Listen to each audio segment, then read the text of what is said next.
O Jehovah, what am I that I should supplicate you?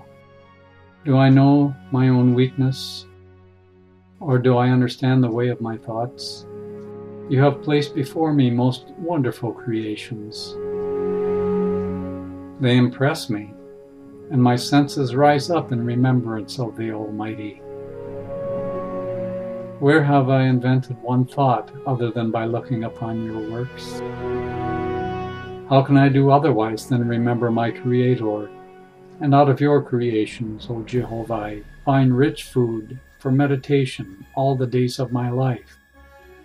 And yet, though I have appropriated the earth to myself, I am neither happy nor perfect.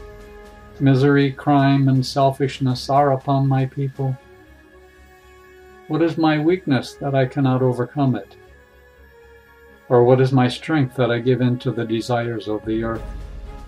I build up my belief and courage in you, but before I know the way of my weakness, I stumble and fall. Am I made that I shall be forever a disappointment to myself, any censure to my own behavior? How can I say to anyone, "Be pure and holy, O man"? Are my flesh and blood not proof that man cannot be without sin? O this corruptible self, this tendency to fall from the right way. You, O my Creator, have proven to my senses every day of my life that you alone are mighty in purity and truth. If only I had a starting point from which to estimate your wonderful decrees, or could find a road in which I would never stumble. But yet, O Jehovah, I will not complain because of the way of your works. You have invented a limit to my understanding, by which I am reminded of you, to call upon your name. I perceive my own vanity, that were all knowledge mine, I would become less beholden to you. What am I, O Jehovah, without you?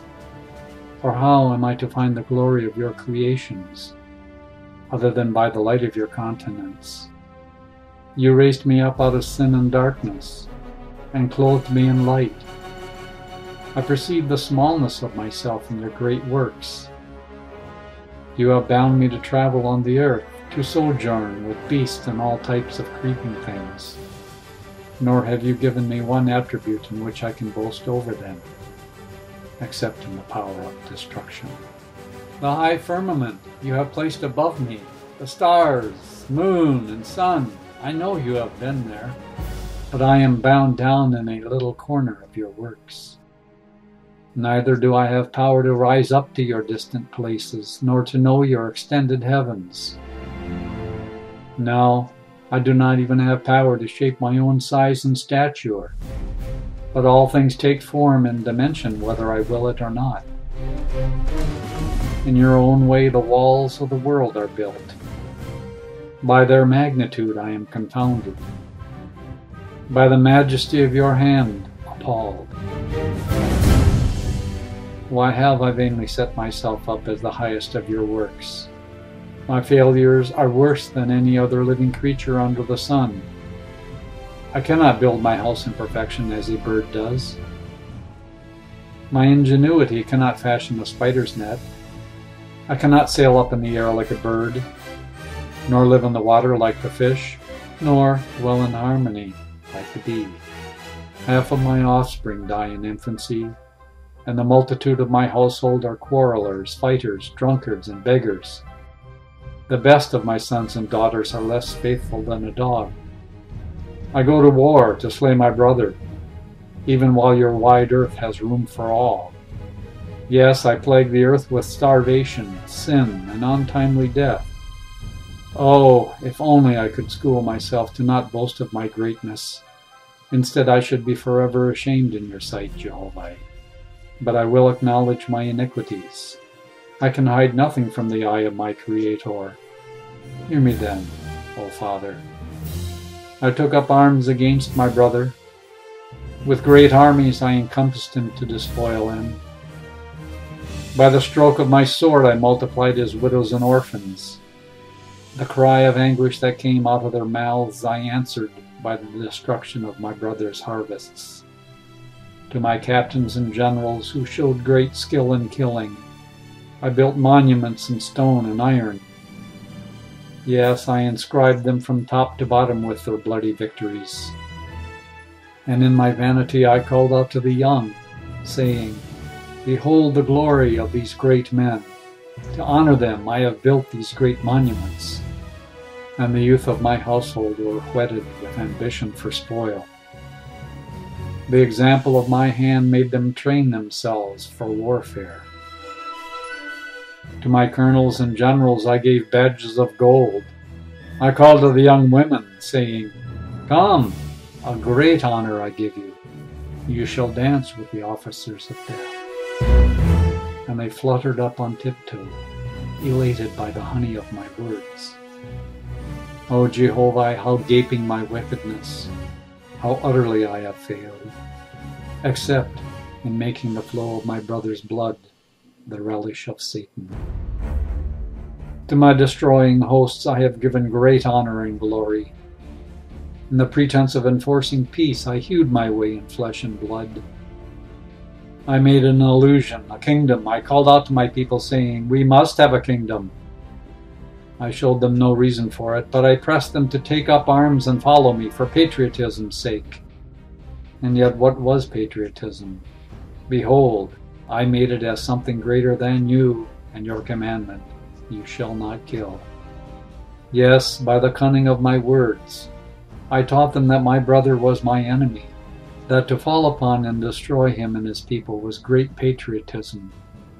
And they ran at the sound of my voice, for the glory and the greatness of my kingdom, and they committed great havoc. Yes, I built colleges for training my young men in warfare. I drew boundaries, making borders here and there, saying, This is my kingdom, all others are my enemies. I patted my young men on the head, saying, You dogs of war, great shall be your glory. And their judgment was turned away from peace. I made them think that righteousness was to stand up for me and my country, and to destroy my brother and his people. Yes, they built me forts, castles, and arsenals without number. I called to my people, saying, Come, behold the glory of my defenses which I built for you.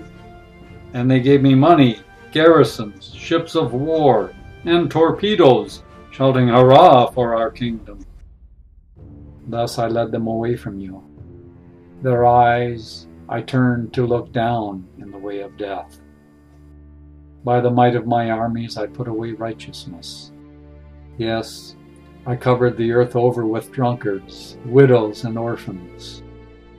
To beggary I reduced them, but I whetted their pride by saying, Look what great standing armies we have. To the man who said, There shall come a time of peace, when war shall be no more forever, I mocked and said, You fool. I know the counts against me, O Father. I cannot hide my iniquity from your sight. I have said war was a necessary evil to prevent a too populous world. I turned my back on the wide unsettled regions of the earth. With this falsehood in my mouth I stood up before you. Yes, I cried out as if for the righteous, saying, I war for righteousness and for the protection of the weak. In the destruction of my brothers and sisters I stood as a murderer, pleading this excuse. Stubbornly I persisted in not seeing justice on the other side, while I cut down those whom you had created alive. Above the works of your hand I raised myself up as a pruning knife in your vineyard.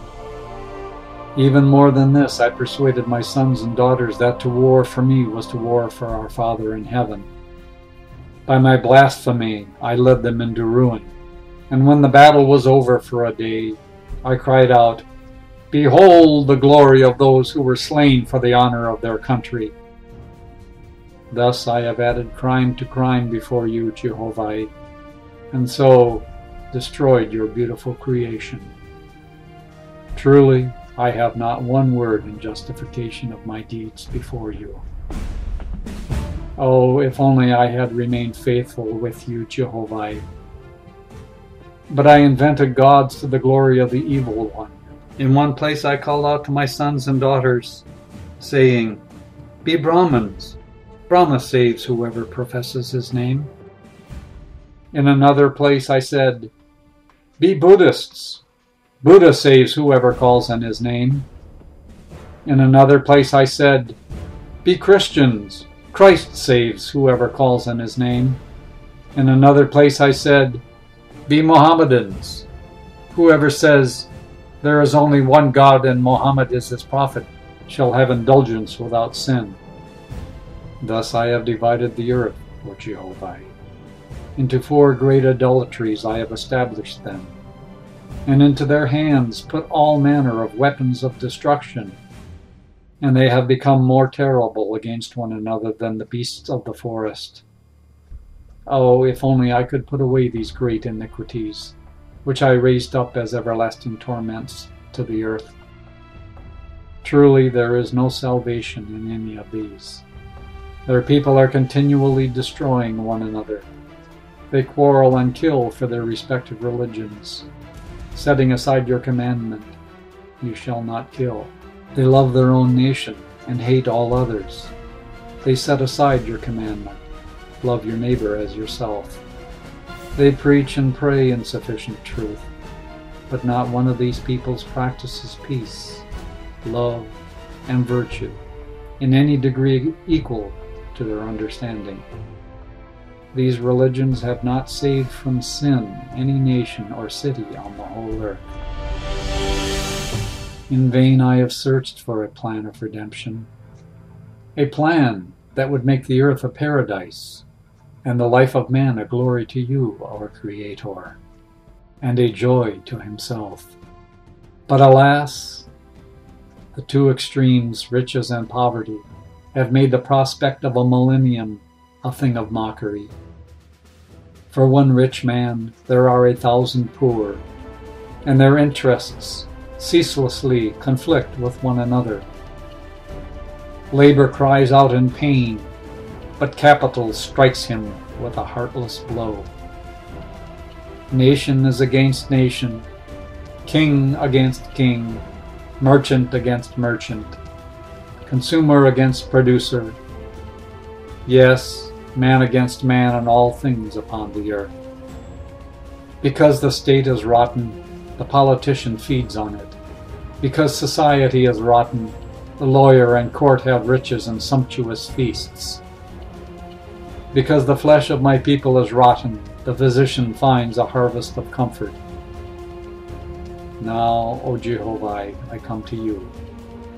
You hold the secret of peace, harmony, and goodwill among mortals. Give me of your light, O Father. Show me the way to proceed so that war, crime, and poverty may come to an end. Open the way of peace, love, virtue, and truth, so that your children may rejoice in their lives and glorify you and your works forever. Such is the voice of man, O Jehovah. In all the nations of the earth this voice rises up to you. As you spoke to Zarathustra, Abraham, and Moses, leading them forth out of darkness. O speak, Jehovah. Man has faith in you only. You alone were sufficient for the past. Today, you alone are sufficient for your own creation. Speak, O Jehovah.